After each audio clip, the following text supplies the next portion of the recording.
Welcome, everybody, and thank you for joining me and my special guests, the three stars of the new musical Mrs Doubtfire, Rob McClure, Jenn Gambatese, and Brad Oscar. How are you, everybody? How you doing? Good to see you. Good.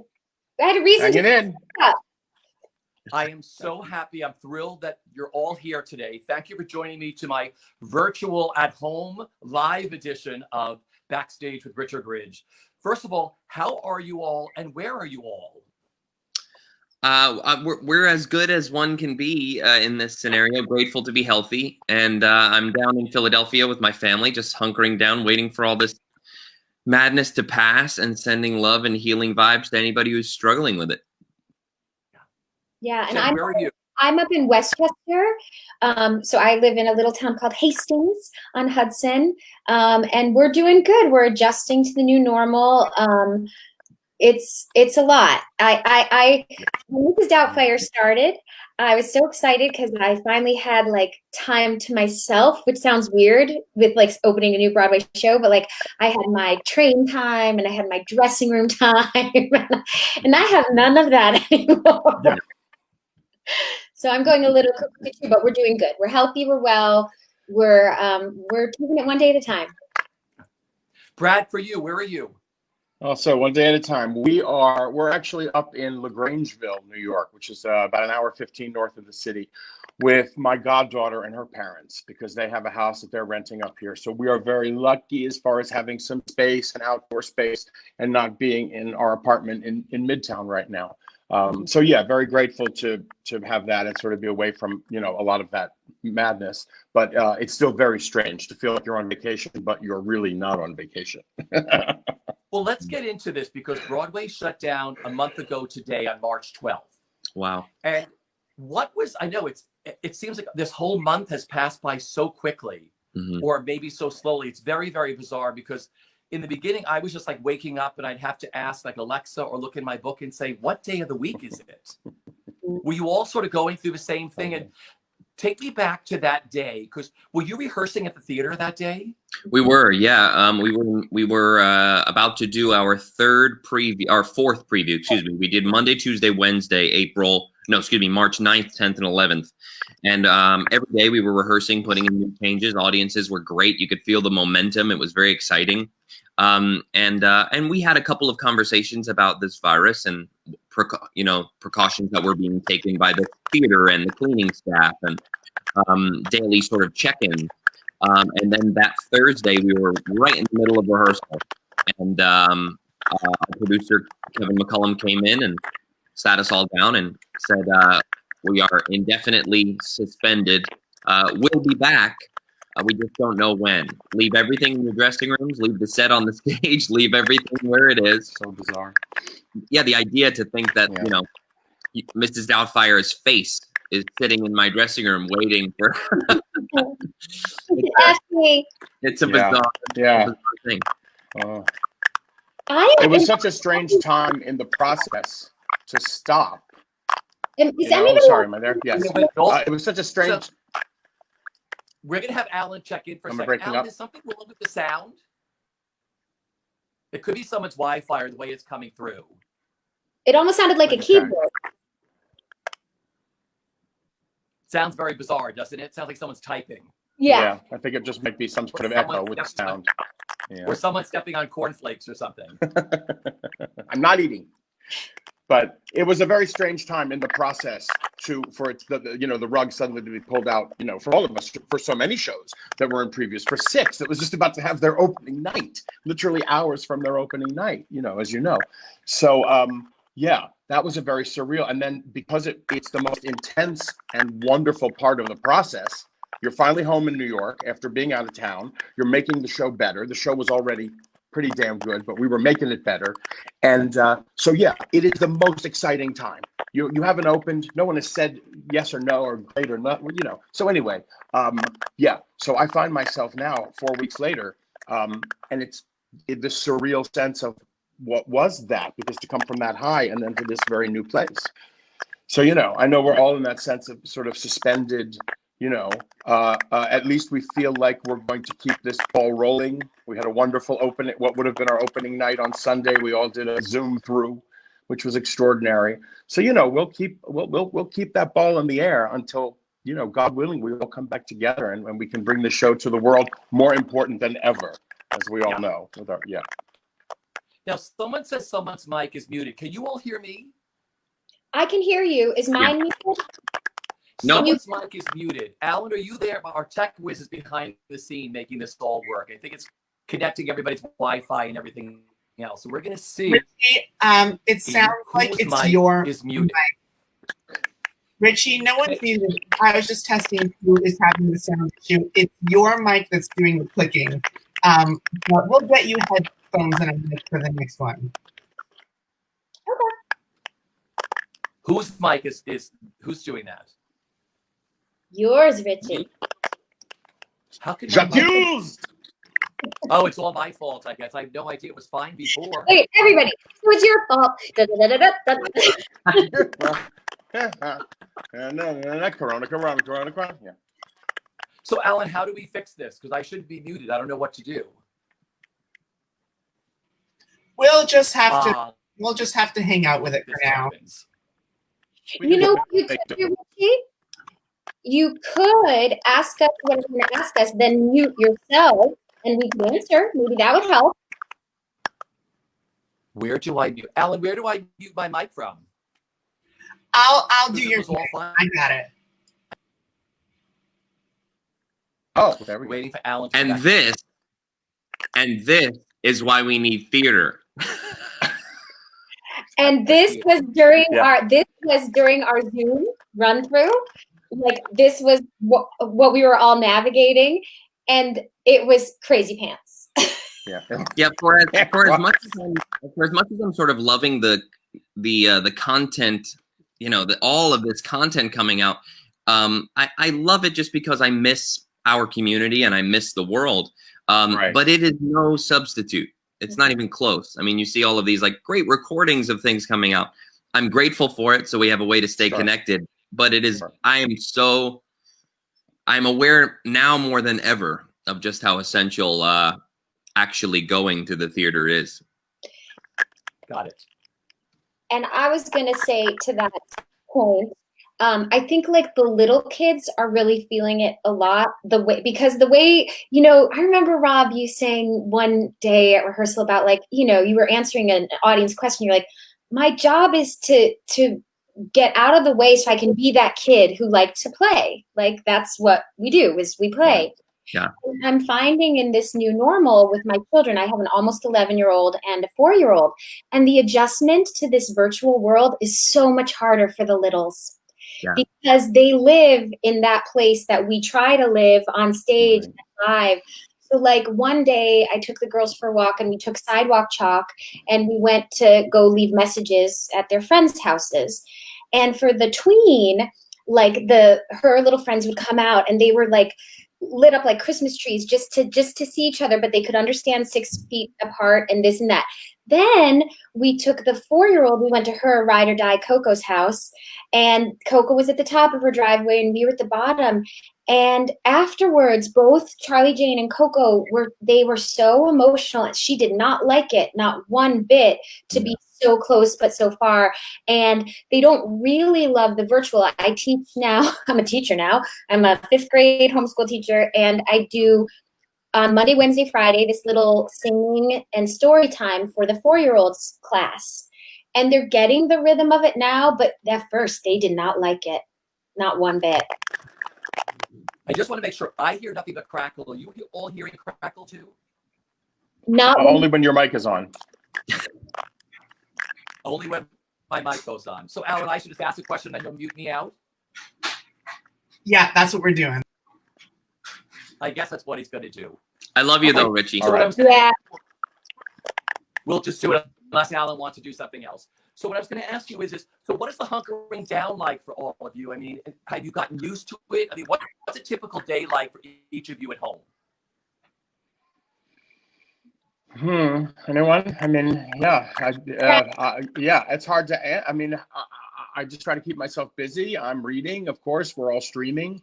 You know, I do find it ironic. You know, we talk about an appreciation for the arts and what that's all about, and I hope that, that because we are so apart in these ways, that we will understand and have a new respect for what it actually means to come together, you know, and share these stories and share these ideas and stuff like that. But anyway, I've just been, you know, making the best of my time, spending time with our 4.5-year-old goddaughter, which is, again, that's gold to be able to have this time that we wouldn't have had. You know, doing some cooking and just, yeah, taking it one day at a time, because it really is a strange place to be when you can't make plans, when you can't sort of say, okay, well, at least next week or in 2 weeks or 3, whatever. So, but you know, we're doing okay. We're doing okay. Yeah, I think it feels important to balance the ideas that you want to make the most of this time, and also you don't have to make the most of this time. Balancing the ideas that you don't have to make the most of a pandemic, but if you are home and you have, you know, it's about your mental health. So if exercise is how you stay mentally healthy, if interacting on social media and those things keeps you connected to your community, if you need to exercise your artistic expression. I've been writing a lot, which is that's something that I never have time for, that I really love to do. So I've been writing more than ever, and then spending most of the time with my wife and my 15-month-old kiddo, who thinks this is the greatest thing ever because mom and dad are home all day every day. So it's a strange thing to have moments of gratitude for the time, but there's always the cloud behind you of why you have so much time. Jenn, for you and your daughter, did you have to explain to her what was going on? Like, talk about that. So yeah, and because my kids are 6 years apart, the explaining is different for each of them because of what they're able to process. So yeah, I try to frame it in a way that they can understand. The almost 11-year-old, you know, I shoot pretty straight with her. And especially like this morning, we were talking about, you know, what 5th grader enjoys having their parent be their like primary teacher? So far, none that I know of, not many.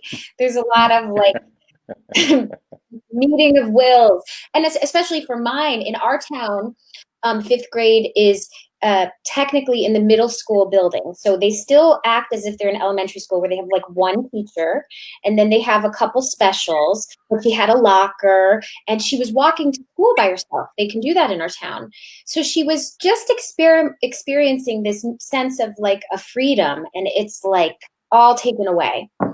So, but I try to, you know, we have, like Rob was saying, there's the children have these moments of this is difficult and awful and pretty cool, that like we can talk in a way that we don't often have time.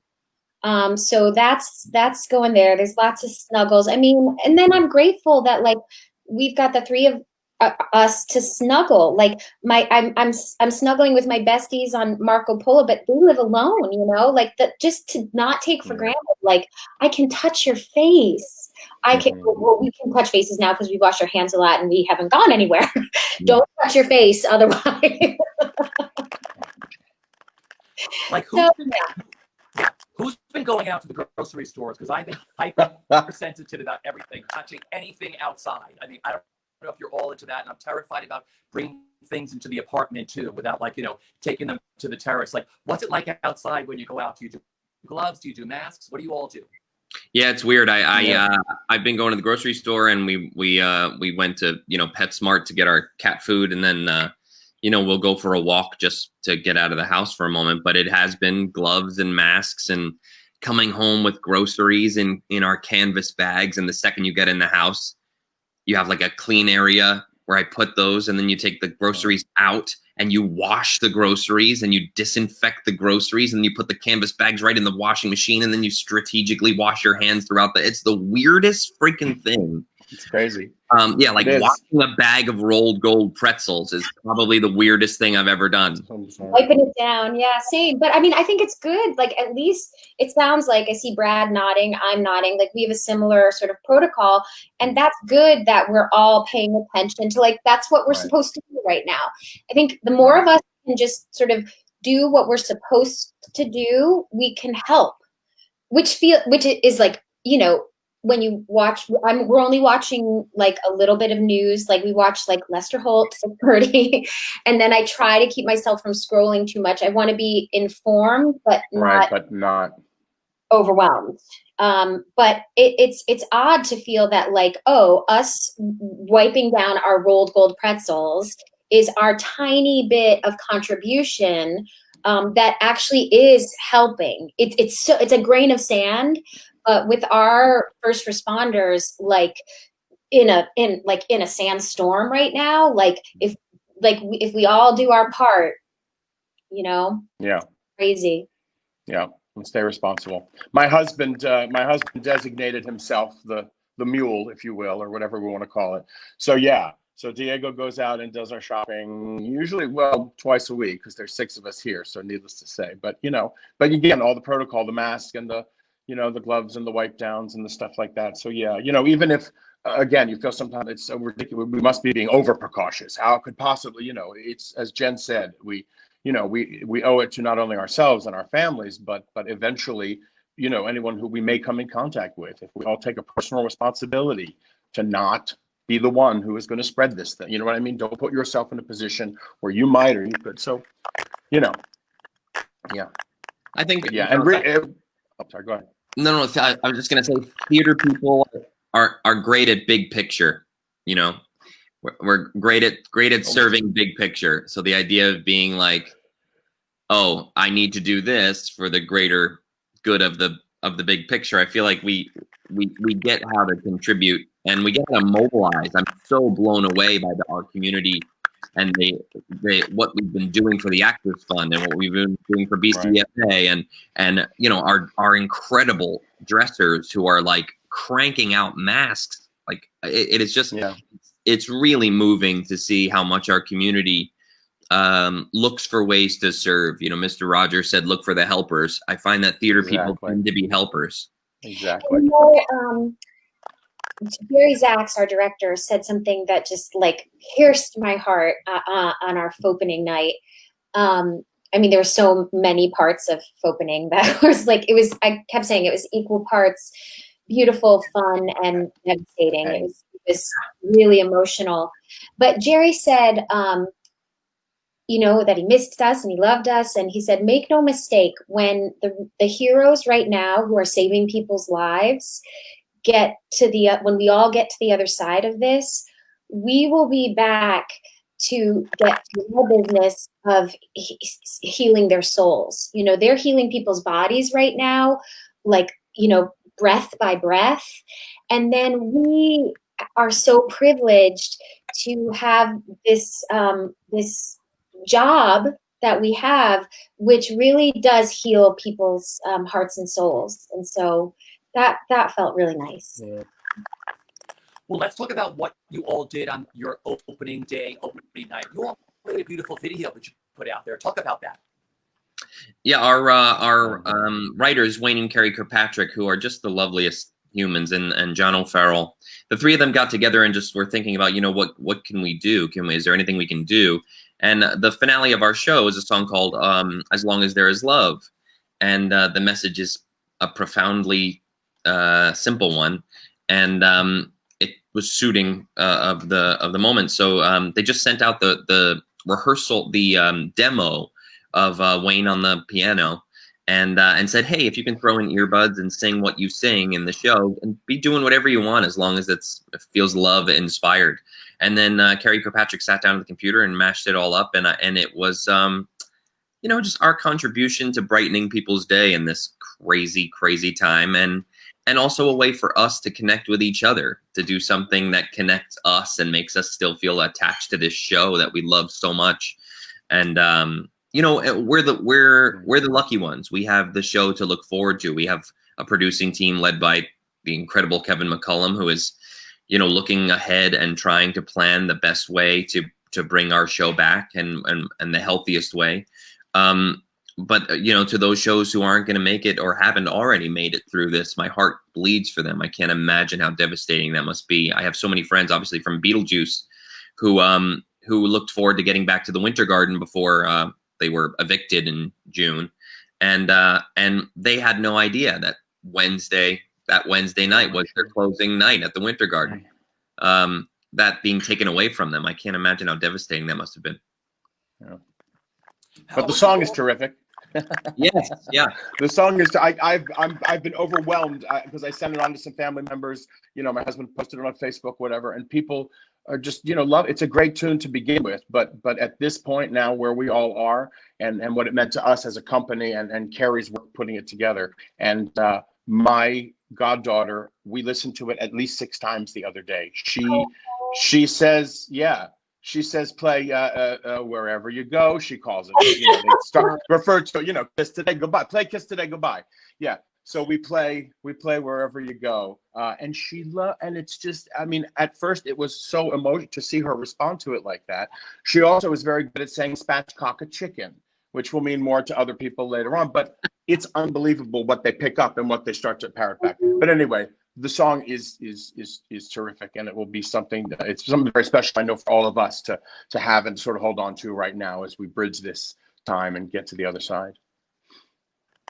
How are you all staying vocally and physically in shape? I mean, you were on this fast running train to opening night, you know, getting ready to do 8 shows a week. So what are you doing at home? Do you meet as a cast?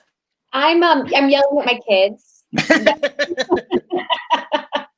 No, actually, practicing, it's been interesting to figure out as a mom and as an artist, like, how do I practice self-care in this time, and the few times where I have, like, I'll go maybe take a drive and I'll, like, warm up in the car, or there's been a couple times where I've had the house to myself and I'll sing, and oh, it feels so good to sing. So I'm not, you know, I have not gone over my lines a lot, which was apparent on opening night. But I mean, I am in survival mode here. We are like keeping them like kind of on task with schoolwork or engaged and not only watching TV and, you know, I'm like full Maria Von Trapp at the moment of like.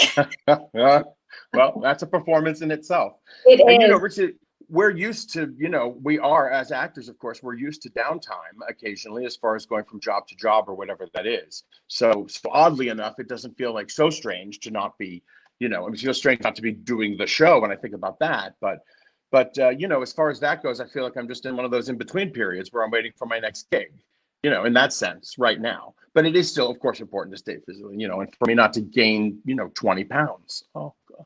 I'm right there with you, Brad. My God. My best girlfriends and I, because we'll do our Marco Polos and whatever, and, you know, everyone's like, oh God, I feel so fat, da, da, da. And, you know, it's like the freshman 15, but we're calling it the COVID-19.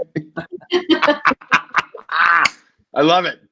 I mean, Rob McClure was going to be losing so much weight in the next several months. You don't know until you see the show how much weight Rob McClure is going to be losing. God. Oh, But you know what? Now you'll have those energy stores for when we come back, right? That's what you draw on. Is that what we're calling fat? And also, I don't know about you guys, but like, I'm getting good sleep. I mean, definitely like Corona dreams, but I'm getting more sleep than I got a lot in Seattle actually, because I was alone. But I think if those of us who are healthy and are walking our way through this actually do like do practice self-care and get good sleep, because that keeps your immune system healthy, and we'll be like raring to go when we come back. We'll have all this energy. Rob, for you, how are you staying vocally and physically in shape for the show? For me, it's more of a mental thing. I want to hang on to the lines. I want to hang on to the Doubtfire voice. I want to hang on to the placement of that. So every now and then, if there's a quiet moment to myself, I'll run sequences in my head and maybe say a few things and keep the lilt and the brogue in my body. But in terms of like singing and choreography, anyone who's like, you know, I've been singing through my stuff and going through choreography, I think you must have the most patient people who live with you. Either you live alone or you have really patient family and friends, because if I went to a room in my house and started running the opening number, I feel like my daughter or my wife would let me know that I need to. We have a joke where there's like no acting in the house. So like my wife will get like, sides, one of us will get sides for an audition or something, and we'll be reading them, and that's okay. But the second you go like this, no acting in the house. There's no acting. You can read, but there's no acting in the house. So I run through things up here, and then, we will, it's not like they're going to call us and say, we're back up. Exactly. Do the show tonight. Yeah. So there'll be another ramp up. Okay, this is a question for everybody. The first time you saw Rob done up totally as Mrs. Doubtfire, that's with wig, makeup, whatever the prosthetic is, everything, what went through your mind? The first time, okay, so we were in Seattle, and he came down to the stage, and it's like totally a transformation. And what went through my mind was, he's going to be hot, he's going to be sweaty, I hope he's not itchy. I was like worried about him. I worry about him.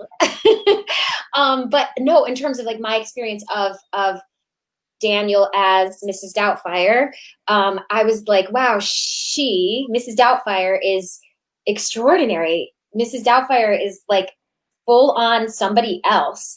And in fact, when we would have these long days of tech where Rob would be Mrs. Doubtfire for the whole day, like I would forget what his little face looked like. And then if I would see his little face like after, I'd be like, there you are, there you are. Yeah. So it's amazing. Oh, it is. I guess my first response, I remember thinking, oh my God, this is going to work. Because the idea of him having to go back and forth so quickly at times with so little time and make that much of a transformation. But the mask is incredible. And the mask has also morphed a little in the process here on our way to Broadway. And so it is even better now than it was in Seattle. And what amazes me is to be on stage with him, you could be just literally 2 or 3 feet from, and it's another person. It's remarkable. I mean, it's almost cinematic in that way, much less for the audience who with that distance, it's just gold. And, and then there's a performance behind it, which is, it's a lot more than just that mask, let me tell you. But, I love you. But yeah, no, I love you too. You know that. And it's just, it's magical. And the best part about it is that, as we've said, Rob has earned in the first 20 minutes of the show. We get to meet Daniel before we meet Mrs. Doubtfire.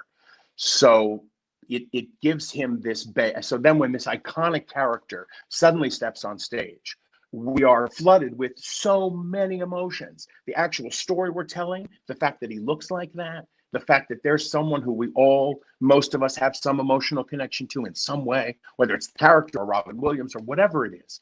But no, at the end of the day, we are so blessed that this role has been entrusted to someone who brings so much heart. And I mean, regardless of the talent or whatever. And I'll stop in a second, Rob, but I miss you so much. And I really miss,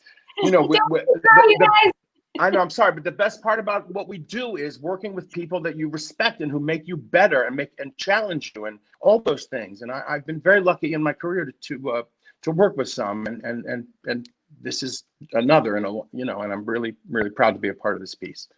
And you too, Jen. I love you too. I love you too. You're not small potatoes, girl. No, but I'm tearing up over here because I was saying like opening night was beautiful and hard. And then I have this like Tuesday, Thursday morning coffee Zoom with my mommy girlfriends. And they wanted to know all about it. And I just couldn't stop crying because everything that Brad just said, like Rob is like Rob and Jerry. Rob and Jerry, it's like Tom and Jerry. Yeah. I've done a lot of theater. I've been at this a long time. And I've never met an actor and a director who are of one mind. Like they're like to watch them work together. Like I'm getting goosebumps right now. It's like, it is so special. And so there we were on Zoom and Rob was reading Jerry's words. So maybe you saw it, Richie. At intermission, Rob gave a toast. And what he did was he had taken video footage of Jerry's opening night speech in Seattle, and he had transcribed it. And it's like eerily like on the nose in terms of like, you can't digitize what we do. Yeah. And there was Rob reading it. There's like all 80 of us Zooming on our Brady Bunch screen. And to watch Jerry hear his words spoken by Rob. And that's like what it is in rehearsal every day, like with the two of them. And then with all of us, like, oh my God, Brad and Jay, like they like, I just can't explain what it's like to rehearse with these people and then to tell the story with these people and have the audience experience it. I've never had anything like it, and I was just a sobbing mess because I miss it. Yeah, it's amazing because it's trickled down. Don't be, the director and the star of your show are certainly two of the most important cogs in that wheel. And as far as a company goes, an acting company, it's trickled down. And so whatever the attitudes and the emotions and the, all of that coming from the person who's burdened with that responsibility on stage and the person who's burdened with making sure that's the best show it can be, that energy finds its way into the company. And in this case, it's the greatest thing that could ever happen to a company because the energy is all about making the show as good as it can be. And, I know for all of us, I'd never worked with Jerry before. So that's been, a friggin' masterclass every day. It's just every day. I'm amazed at how much, I knew it would be a great experience, but I'm like, wow, I wish I'd learned some of these things 30 years ago. But yeah, it's great. Rob, for you, like just being Mrs. Doubtfire, I was going to ask you what it was like for you seeing yourself the first time done up to. Oh, gosh. Jerry Zaks, he's the most brilliant director in the world. Yeah, there were a couple of things, going into it. There are certain times where we love and rely on the willing suspension of disbelief, right? There's the moments in the show where we ask the audience to believe the unbelievable. But the Mrs. Doubtfire character was not one of those things that I wanted the audience to, I didn't want to ask the audience to not think the Hillard family was stupid for not recognizing Daniel. I wanted to feel 3 feet from Jen's face that she wouldn't know it was me. Because if I feel like Jenn would buy it, then I know the people in the audience would buy it. And I didn't want them to have to go, oh, it's theater. It's theater. I believe it. I wanted to fool them. I wanted them to believe it. So the prosthetics were something that I really wanted. And my first conversations with Jerry said, that could be fun, but if it gets in our way, the story is more important. So I was terrified that he was going to cut it, that we were going to get there and he was going to cut it. It was very valuable to me because I knew, okay, if we have to do this in 18 seconds, you might be able to get me to look like I'm a woman, but I certainly won't be an elderly woman in the amount of time that I have to be doing any sort of practical makeup. There's just not time. Right. So when we went in and we did this crazy cast and this crazy sculpt and this crazy mask, they kept on asking me, use it in rehearsal. Do you want to use it in rehearsal? Do you want to use it in rehearsal? And I kept on saying, no, please keep it in the other room. And I'm going to go in the other room and I'm going to put it on and take it off and put it on and take it off and put it on and take it off until I can do it in the amount of time I actually have. Because the first time I want to show it to Jerry is when it works. I don't want Jerry to see it fail, because if it fails or I don't make my change, he's going to cut it. So I did a whole bunch of work on my own. So the first time I did that change, he could sit there and go, holy cow, it works. And it's phenomenal. For you, there's only one chance to make a first impression. And I knew this was going to be an important one. So it was thrilling to be able to see myself in the mirror and go like, it doesn't look like me. Right. That was an exciting moment. And in terms of working with Jerry, Jerry is the master. I feel like I went and saw the Funny Thing Happened on the Way to the Forum revival that he directed 3 times. I'm a huge fan of Lend Me a Tenor. I'm a huge fan of that off-Broadway Assassins. Like, Jerry, without me actually realizing it, was hugely formative to my sense of theater, to my sense of humor, to my sense of musical comedy. And I didn't realize that I got into rehearsal sort of like feeling myself, wow, Jerry Zaks and I have a lot of the same instincts, because he was subconsciously my teacher for 20 years. I feel like I somehow, as in studying Jerry, have become fluent in speaking Jerry Zaks. So you just, it's really fun. And I trust him. I trust him to the end of the earth. I'll go wherever he wants. And if he says keep it, I keep it. And if he says cut it, I cut it. I know he's right. I like to say Jerry is either right or knows he's wrong. which is a quality that not all directors have, and he's thrilling to work with. And working with people like Brad. I mean, Brad, in high school, I waited at the stage door for Brad's autograph 7 times in Jekyll and Hyde. Like, Jekyll and Hyde. I saw it 7 times. I know Brad. I've seen Brad. You know, I've been watching Brad my whole life, and I just, when we got to work together in Something Rotten, it was a dream come true. And then he texted me one day and said, "I think I'm playing your brother," and the idea that I'm playing Brad Oscar's brother is like Broadway dreams. Please, I love you, Rob. Well, you got to do the show in Seattle. You all broke so many records there with the run you had there. How much fun was it meeting your new fans, these new Mrs. Doubtfire musical fans at the stage door, and realize how this musical is touching them already? And the first few previews you had in New York, what that meant to you meeting the fans? The fans for this show are you know, you think musical comedy and you think fluff. And this show is not fluff. This show has a core that is profoundly moving. And the first preview in Seattle, I walked out the stage door and there was a 16-year-old boy there that said, "Can I give you a hug?" I said, "Sure." So I gave him a hug and he started to weep on my shoulder. And he said that he came because his friend said the movie was funny. And he had never seen the movie. He was 16, and his parents had gotten divorced 2 months prior. And he was newly openly gay and wanted to start a family one day. And he was having all of these life situations that our show speaks directly to. And it was like the show gave him a huge hug and told him that he was going to be okay. And I think that's what the show is doing for people. We've had a lot of really moving stories about the message of, you know, redefining family and what that means to people is something, you know, it's a family drama wrapped in a really hysterical farce. Yeah, exactly. Yeah. For Jenn and for Brad, what it all meant to you meeting the fans so far for this musical and what it's meant? Well, I was just sitting here thinking, do they have a name yet? Like, you know, like certain fans have like names. Like when I was in All Shook Up Shoshana Bean, she named them the Shakies because she was like the #1 Shaky. I don't know if they knew that that's what they were called, but like I wonder if our fans, if we only have 3 previews in New York, so I don't know if we've got names yet. Puppets, I guess they're the Puppets. Well, the Puppets, perhaps. Sure. But yeah, it was really exciting in Seattle on 2 levels. The level that Rob's talking about, which was like, we could feel it in the storytelling and in the room. Like this is operating on this like high comedy, farcical hilarity. And then this like deep humanity. Yeah.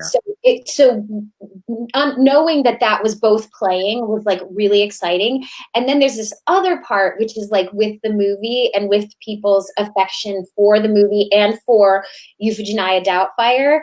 Like when we were talking about when Mrs. Doubtfire finally appears after we've gotten to know Daniel, like I get to be the one that opens the door. Yeah. Mrs. Doubtfire.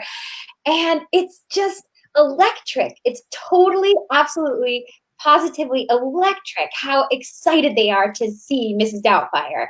And then there's all these other little moments peppered through, easy peasy reference for you, of things that are from the movie where, they get like rounds of applause or like they're just waiting for that one line. And sometimes it comes in a surprising part. Yeah. It's really cool. It's really fun. Yeah. I had forgotten, I hadn't seen the movie in a while, so I had forgotten actually how, truly emotional and connective this story is for so many of us. My highlights of the film are all the silly, the funny moments, the comedy, the farce, or whatever. To be telling this story at this time, and now especially even more so at this time now when we get to retell the story, when we get back to work, is overwhelming. And it's one of those shows where the first couple of times we did those run-throughs and we got to the end of the show and there was a moment that we're all on stage for, and it's terribly emotional. It snuck up on me like a huge hammer all of a sudden when we actually started to run the piece. When you actually see the sequence, you tell the story, I was like, oh my God. And again, how they've expanded the story musically, which of course is a wonderful emotional But I think that the audiences, again, at the stage door as well, are so diverse, the people who this show speaks to. And in that way, it speaks to everyone, which is what you want in that respect. So what's better than walking down the stage door and having audiences just, love what they've just experienced. And especially in Seattle, when they knew they were seeing the premiere of a show that ideally is going to have, a long and healthy life in New York. There's nothing more exciting than seeing a show out of town. Growing up in DC, I lived for that. My God. So. Rob, for you, talk about how inspirational Robin Williams has been throughout your career. I was always so taken with him and his ability, the improvisational nature to his performances, the idea that he just goes, that he has completely removed his filter that, can clog the wheels of impulse. He has thrown it out, and the impulses come out. That was always something that I so admired. I used to watch those comic relief specials with him and Billy Crystal and Whoopi Goldberg, and he would just go and have everybody howling, and his ability to transform quickly from character to character and voice to voice and accent to accent. That was something, even, the genie in Aladdin was so much fun to me growing up. And Mrs. Doubtfire, my earliest memories of Mrs. Doubtfire are all of my friends who were from divorced households saying how much the movie meant to them, because it was the first movie that wasn't The Parent Trap. It was the first movie that said, hey, divorce, getting your parents back together, I don't think is the happy ending of this story. And that was hugely formative to me. But in terms of Robin Williams, I knew that I had to honor his performance, because both for the fans, of which I am one, and for the good of our story. And, the thing that was most important to me was to try and make the audience feel the way his performance made me feel, more than do any sort of impression of him. Mrs. Doubtfire's voice, we all hear it in our head, right? There's an expectation there. I knew that Daniel Hillard could be mine, but Mrs. Doubtfire comes with an expectation, and one that fills a warm and fuzzy compartment of your heart. So I knew I didn't want to break that too much. But what I set out to do is, in the first 10 minutes that Mrs. Doubtfire arrives, which the first 2 minutes are just her voice, I wanted the audience to go, oh my God, he loves what we love, and he's going to take care of this character. Because if I can establish that with the audience quickly, then they'll let me take that character new places. But if that first impression is, that's not Mrs. Doubtfire, we're all screwed. So I feel like the very first thing I do is fulfill the expectation in that warm and fuzzy place. And then the audience goes, that's Mrs. Doubtfire. And they'll let me take that character to new places in our story.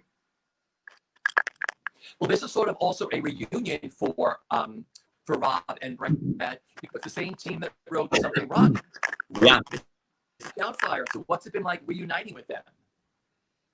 It's awesome, because they know our strengths.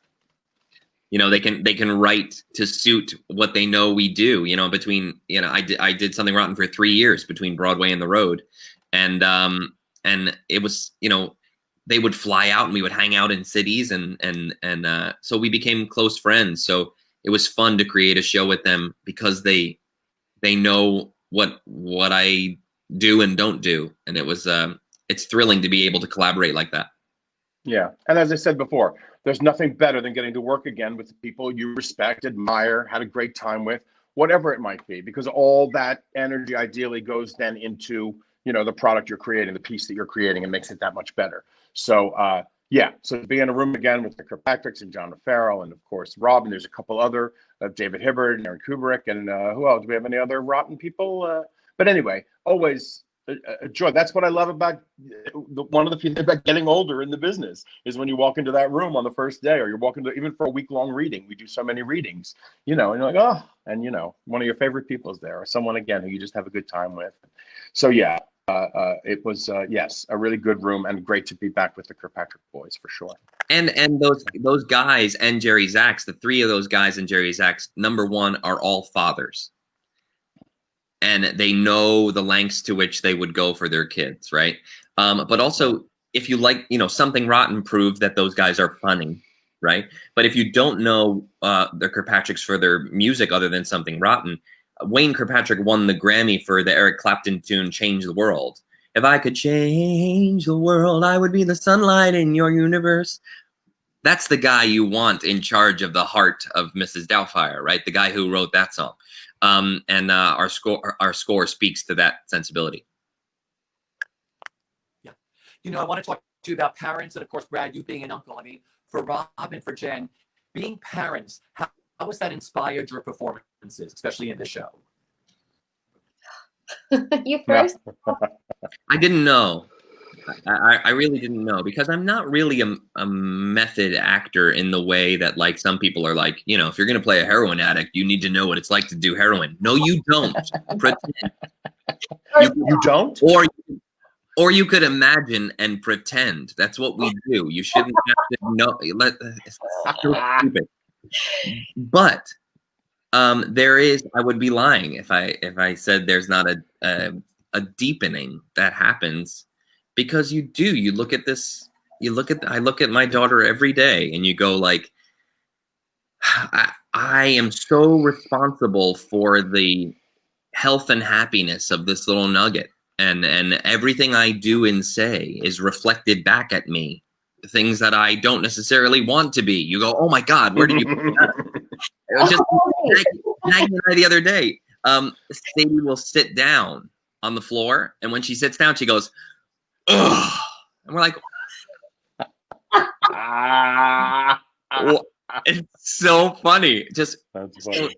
so you do. You just realize there's a connection there that I could have never fully understood. And I do understand now just how far I would go to be with her. And I think for me, it's a lot what Rob was saying about this deepening. I'm also part of the Broadway Baby Mamas group on Facebook that Kara Cooper and Jessica Rush started. And that's so many of us share that thought with each other of like, you know, we kind of thought we knew how it would deepen, but you're just actually not prepared for how your work deepens because of this new role that you've taken on in real life of parenthood. And I've been a parent now for almost 11 years, but this is my first time to play one on stage, except for the stepmom Maria Von Trapp, the nanny, except for the nanny. And it's, I don't know, just to be able to actually, like, I felt the deepening even in non-parental roles. I just felt like more was emotionally accessible to me. I felt like I kind of like what Rob was saying with Robin Williams about like the impulses, and just there's a certain fatigue that comes with parenthood that so you get to the essentials, right? You're like, why did I spend so much of my 20s and my 30s like with that voice, like judging my impulses? Why don't we just let those impulses fly? What is essential? And I was feeling that in other roles that were not parents, but now in Mrs. Doubtfire, I get to kind of marry the two, and it's really great. And then there's the hard part of it so it's interesting having this time now at home, like all this time, and the bedtimes. I had to prep my girls, like Broadway, you don't get to do that. So when I am in an 8-show-a-week run, like you have one night a week to do bedtime. You have maybe 2 nights for family dinner. And it is a sacrifice, but I love doing it so much that my husband and I talk about setting the example of showing the girls, like, to be a full person, there are sacrifices, you know? And that's kind of Miranda's journey in Mrs. Doubtfire too, is like, wait a second, what about taking care of me? Because in Daniel and Miranda's marriage, she's taking care of, he has 3 kids, she has 4. So it's the art imitating life, imitating art thing it's cool.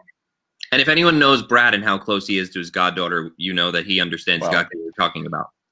And exactly. And I'm playing an uncle as well. So really it all lines up. It's all fine. I'm good. And you love your Believe me. We have been, but no, we've been here for what? It'll almost be 4 weeks. And, you know, when you, day after day, when you see what it means, obviously, to be a parent and what that responsibility is, my God, it's overwhelming. So, so no, I get the best of both worlds, if you will, in that respect. But yeah, but they certainly are the great equalizer. And certainly at this time, there is nothing better than being brought back down to earth in that way, being brought back down to what is important and what really means something. And the fact that we were able to be together now and share this. And, you know, I'm not sure exactly what she understands or what she doesn't understand in that way, but I just know that us being together here and the energy that we are creating is a wonderful thing at this time. So I'm grateful for that. My final question for all of you is, what have you each learned about yourselves during this stay-at-home time?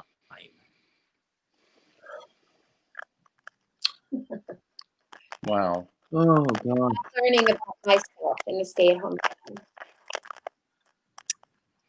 I mean, you know, I know we all miss what we do. I mean, I think everybody in the world, to an extent, is missing their lives, what they do, how we're defined.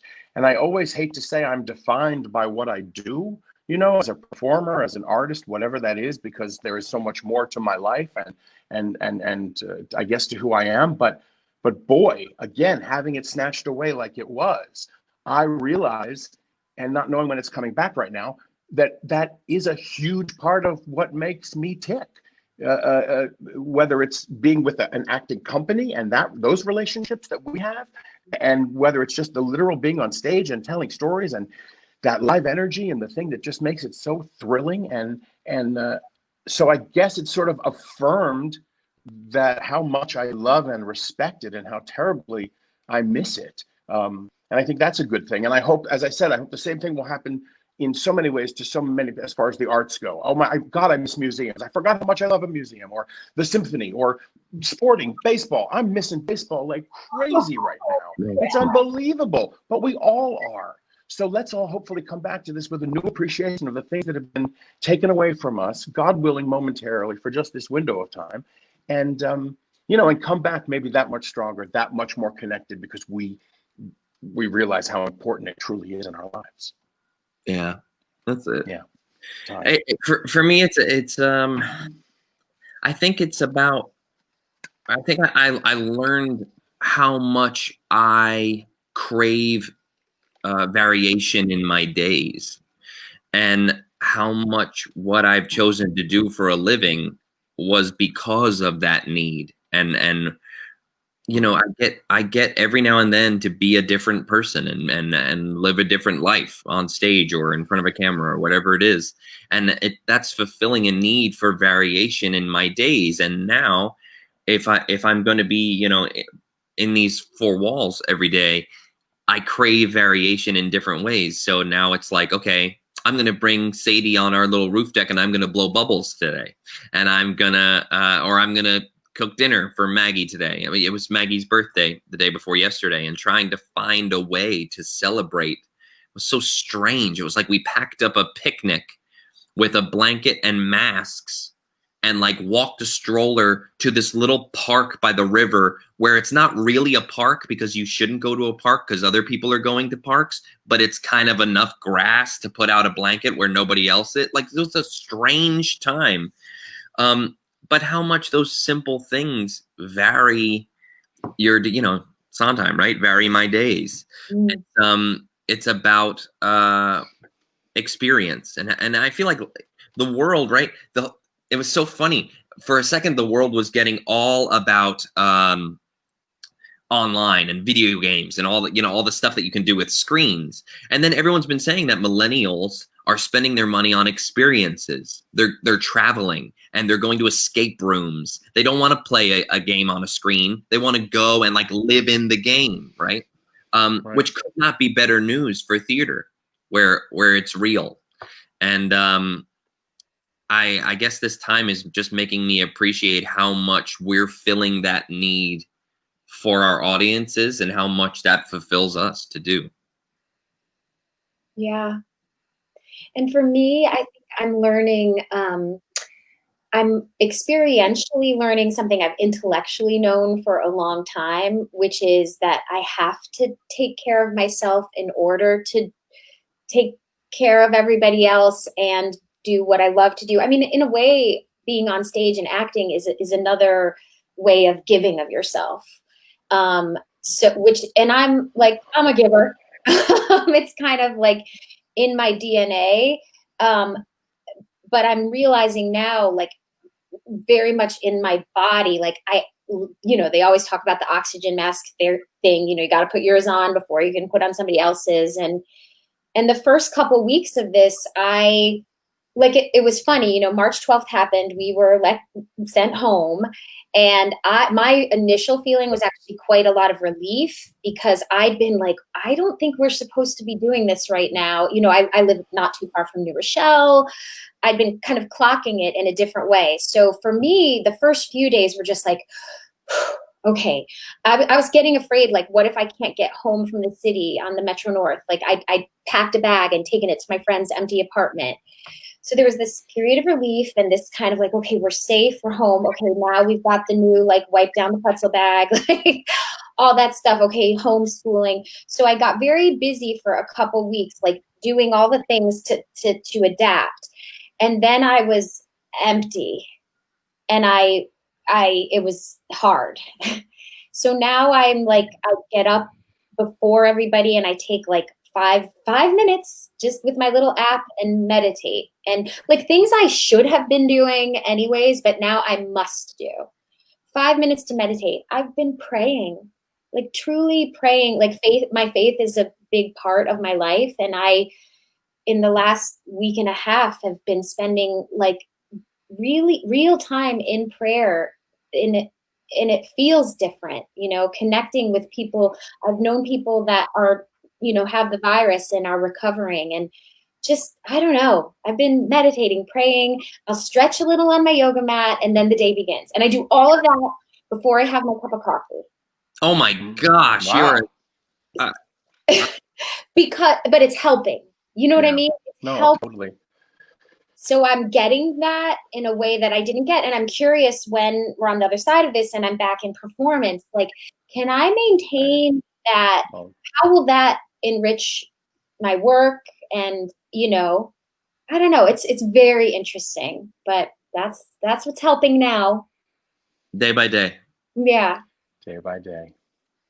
Yep. Another good song. I think go back to whatever this new normal is going to be. I think we're going to look at life and how we evaluate things in a totally different way. How we look at the world, how we look at our lives, what's important, how you look at your work. I mean, don't you also sort of agree with that? It's going to be a whole new way you look at how you create. Yes, and relationships. I think what Rob and Brad said, and experiences, like, it's that, like, what is essential, and what has been essential are people, the people I love the most, and how do I how do we adapt to this? We did a birthday train for she turned 5 the other day, and so they're my little students on Monday, Wednesday, Friday. Mm-hmm. And it was Ruby's birthday, and we made signs, and we met on one side of her street, and we caravanned by, and we had noisemakers, and we whatever. And to give and receive love in whatever ways we can right now, that is what's essential. And our job as theater makers, as artists, is to give and receive love. And it cannot be digitized. So whenever we are back in that, it's a sacred space, a theater. Because we are in relationship. Like, we are in relationship on stage as these characters, and we are in relationship backstage as human beings, and we are in relationship with the audience. And it's like, oh my God, like, it just does not get better than that. Yeah. I can't wait. I know this sounds silly. I can't wait to hug again. Exactly. That's what Maggie's birthday, the day before yesterday, we had 2 of our best friends who live, 4 blocks away. And we got a knock at the door, and we opened the door, and her birthday cake was sitting on the stoop with the candles lit, with them by the curb with masks on, singing happy birthday to her.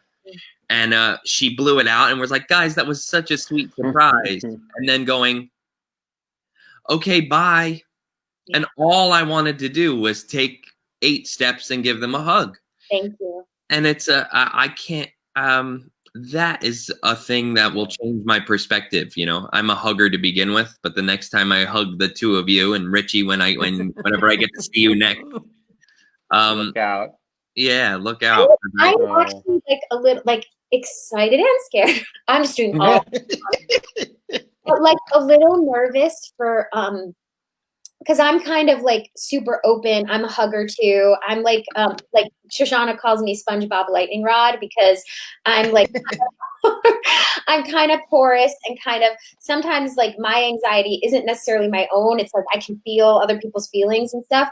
And I can't wait to hug. And I'm also like a little nervous like that. I'll be like almost so overwhelmed by it. All of it. Yeah. When you do the show again, like some of the word, like I was already feeling all the feelings. And like, can you imagine when we get to the end of our show time?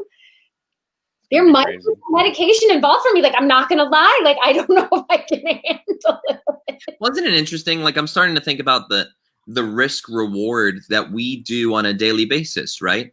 We know the statistics that if you drive a car, you could get in a car accident and die, right? We know that if you get on a plane, what are the statistics? But we decide that living our life has a certain risk reward, right? And right now, the risk is up here and the reward is down here. And there's going to be a time where we go, okay, the risk has bottomed out, but the reward of the hug and the reward of the 50 of us being on stage together, and the risk reward ratio is back to the place where I'll risk it. I can't wait. God. I know, it's crazy. Brad, for you. Sorry? Would you like to add something? No, I just want to talk about Angela Lansbury and Golden Rainbow, to be honest. I was thinking the same thing, Brad. I've been thinking it this whole time. I love the fact you have a Golden Rainbow poster. Because if you want to have a good time, go listen to Golden Rainbow. I'm obsessed with Golden Rainbow, just so you know. I have Golden Rainbow. I have every version of the poster, just so you know. That's a conversation for another day. But Angela and Liza, I have all my stuff all laid out here. Brad. That's why I was fascinated with Rob's other room, because when you did the video from the show, you must be in your den where you have all your show posters and everything else. So Richie, I'll give you a virtual tour of my third floor. I call it Theater Applebee's. Theater Applebee's? Theater Applebee's. You all know I'm such a big hugger too. You all know that. You all know me forever. I cannot wait. First of all, thank you from the bottom of my heart for sitting with me today, because I wanted to connect with you all. I've heard nothing but raves from Seattle about your show. Everyone fell in love with your show. I mean, audiences are going to Broadway World. People want to connect. People want to connect with you all. You know, everybody thinks you're tapped upon and saying you're just going to be famous and live in your own world, but you have all the same feelings and the same emotions that everybody else in the world does, and you're all going through the same thing. So I thank you for the three of you for joining me today with this. And for our audiences that are watching, if anybody wants to donate to an organization, of course there is the Actors Fund, but there's also Broadway Cares, because the interesting thing is this is the 6-week window where Broadway Cares would have done their Red Bucket Follies, but in all the theaters on Broadway and across America, and they would have raised close to $6 million that they give back. But Broadway Cares has the COVID-19 Emergency Assistance Fund online, where they have raised over $1.5 million that they've already given to the Actors Fund. And that's just what they've raised online. So, you know, so many people in this community are giving back. Fans are giving back. Audiences are giving back.